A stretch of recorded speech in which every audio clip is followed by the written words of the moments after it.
Oke, assalamualaikum warahmatullahi wabarakatuh. Kembali lagi bersama kami di Info3 ID. Pada kesempatan kali ini kita akan bahas pembahasan selanjutnya, yaitu 2.8.2.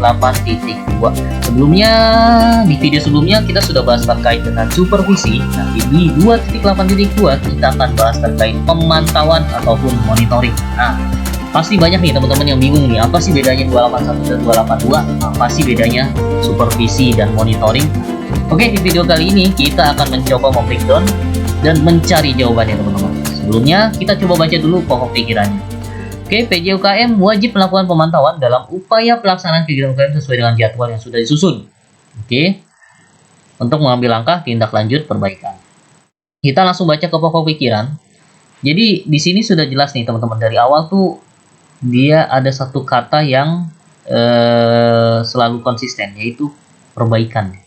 Kalau bicara perbaikan, maka akan ada permasalahan atau ketidaksesuaian. Jadi sudah jelas nih, pemantauan ini atau monitoring ini itu untuk mengecek ada masalah atau ada ketidaksesuaian atau tidak, gitu sih. Intinya tuh di sana. Oke. Makanya item ceknya itu terkait dengan waktu, tempat, akses, pelaksanaan, metode serta teknologi yang digunakan. Oke. Pemantauan pelaksanaan kegiatan sesuai jadwal yang disusun pada bulan sebelumnya. Oke. Otomatis pemantauan ini sesuai jadwal yang disusun di bulan sebelumnya. Oke, nanti kita jelasin. Pelaksanaan pembahasan kesesuaian dilaksanakan lokal. Oke, pembahasannya di sini logbook ya. Oke. Lalu lanjut, rencana pelaksanaan kegiatan yang dengan revisi perlu sesuai perubahan pembahasan. Oke, ini jelas. Perbaikan kegiatan setiap bulan menjadi bagian dari pembahasan di logbook. Oke. Pergeseran jadwal bisa terjadi. Oke, ini biasanya terkait dengan perubahan ya, RPK perubahan. Perubahan terhadap rencana. Oke, lanjut. Kita langsung ke IPI aja ya. Dilakukan pemantauan kesesuaian pelaksanaan kegiatan terhadap kerangka acuan dan jadwal kegiatan pelayanan UKM. Oke, buat teman-teman yang pengen tahu nih, jawaban itu ada di sini. Jadi, monitoring atau pemantauan berbeda dengan supervisi dan pembinaan.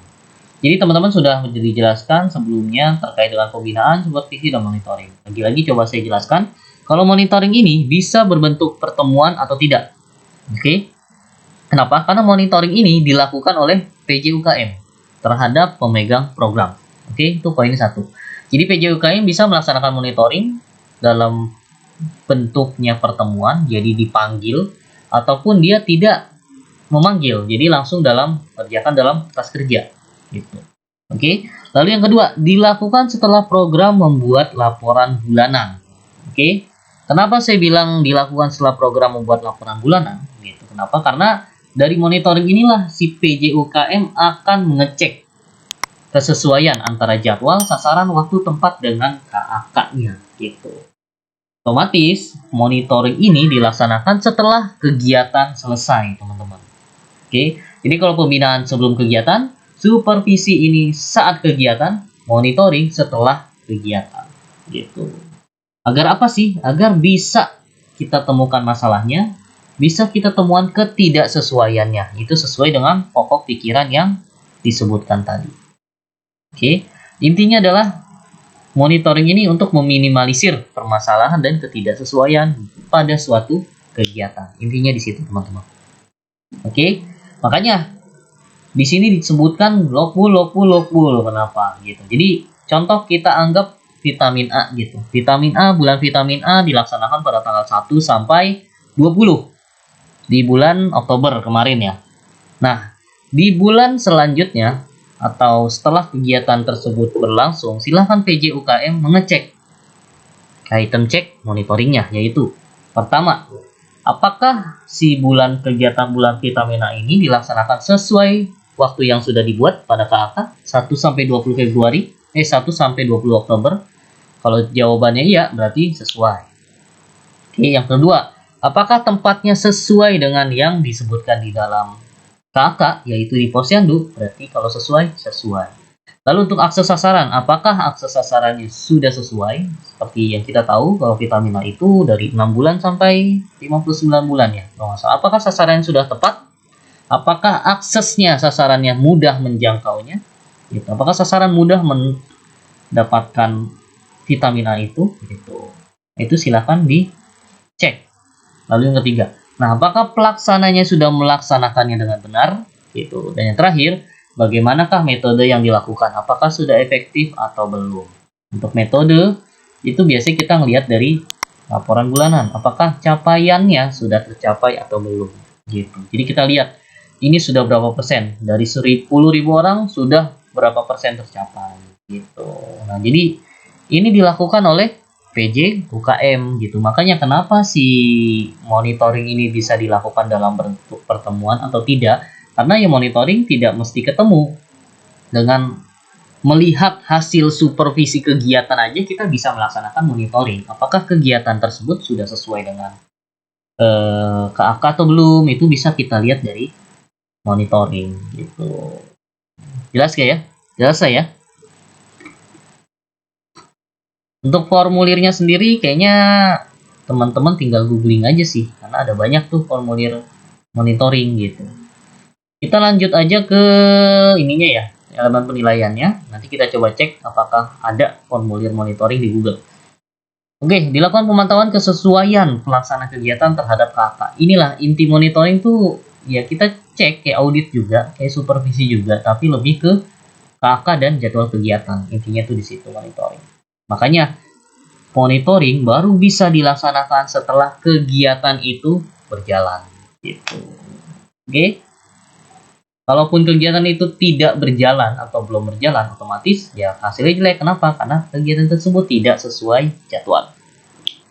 Oke. Nah, ini untuk dokumentasinya sudah pasti kertas kerja monitoringnya.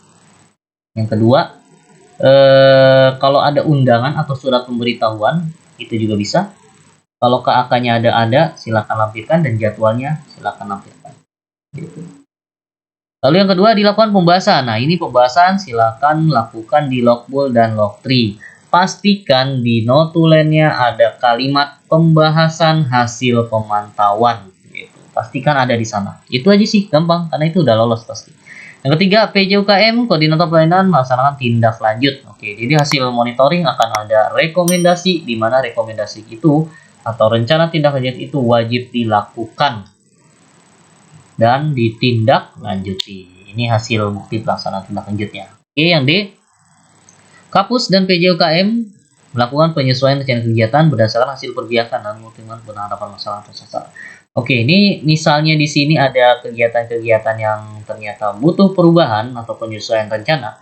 Contoh misalnya dalam misalnya dari bulan vitamin A lagi saya contohkan di jadwal 1 sampai tanggal 20 Oktober. Ternyata dari 1 sampai 20 Oktober cakupannya atau capaian masih 80%. Masih ada 20% anak atau bayi yang belum mendapatkan vitamin A.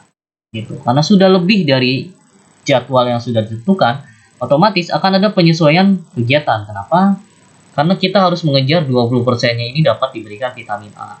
Otomatis jadwal yang harusnya 1 sampai 20 Oktober maka perlu diperpanjang sampai 31 Oktober. Nah, hal-hal kayak ginilah yang ini teman-teman lakukan gitu. Itulah yang maksud dari poin D ini. Ketika ada penyesuaian rencana, agar apa? Agar terjadi perbaikan gitu. Perbaikan awal cakupan hanya 80%, setelah diperpanjang ternyata jadi 95% gitu. Intinya sih di situ. Oke, dokumentasinya apa nih? Nah, dokumentasinya silakan penyesuaian rencana kegiatan gitu. Misalnya ternyata ada informasi ke masyarakat kalau bagi yang belum mendapatkan vitamin A silakan datang ke puskesmas. Nah, itu silakan teman-teman screenshot, print, silakan masukkan di poin D ini gitu. Makanya di poin E akan ada menginformasikan gitu. Kenapa? Karena ya inilah setelah di monitoring ternyata ada temuan, ada evaluasi kalau kegiatan ini ternyata masih belum efektif gitu. Sehingga diberikan tindak lanjut dan diinformasikan kepada seluruh unit terkait. Gitu aja sih teman-teman. Kalau bicara menginformasikan, pastikan teman-teman buat undangan, materi absensi dan notulen. Intinya sih di situ aja. Oke, menginformasikan, mensosialisasikan, pasti bentuknya itu adalah untuk dokumennya. Gitu. Oke, jelas lah ya. Mengenai monitoring, intinya antara pembinaan supervisi monitoring itu cuma di sini teman, pembinaan dilakukan sebelum kegiatan berlangsung Supervisi dilakukan saat kegiatan berlangsung, monitoring dilakukan setelah kegiatan berlangsung. Gitu. Semuanya dapat dilakukan secara berkala gitu. Namun item ceknya itu berbeda-beda. Kalau pembinaan lebih ke pemahaman kegiatan, identifikasi masalah yang akan dihadapi, supervisi lebih kepada administrasinya gimana, SDM-nya gimana, kinerjanya gimana, dan teknisnya gimana. Sedangkan untuk monitoring lebih ke kesesuaian realita dengan jadwal, kesesuaian realita dengan sasaran, kesesuaian antara realita dengan akses sasaran, kesesuaian realita dengan waktu, dengan tempat, dan dengan keakan sesuai apa saja. Makanya khusus untuk monitoring sebaiknya dilakukan secara bulanan sih kalau paling gampang ya. Lagi-lagi bisa dilakukan secara rutin atau secara komunal, kelompok, atau bisa juga secara individu. Tinggal gampang-gampangnya aja PJ UKM mengatur waktu. Oke, semoga jelas ya 2.8.2. Semoga mencerahkan. Terima kasih. Selamat malam. Assalamualaikum warahmatullahi wabarakatuh.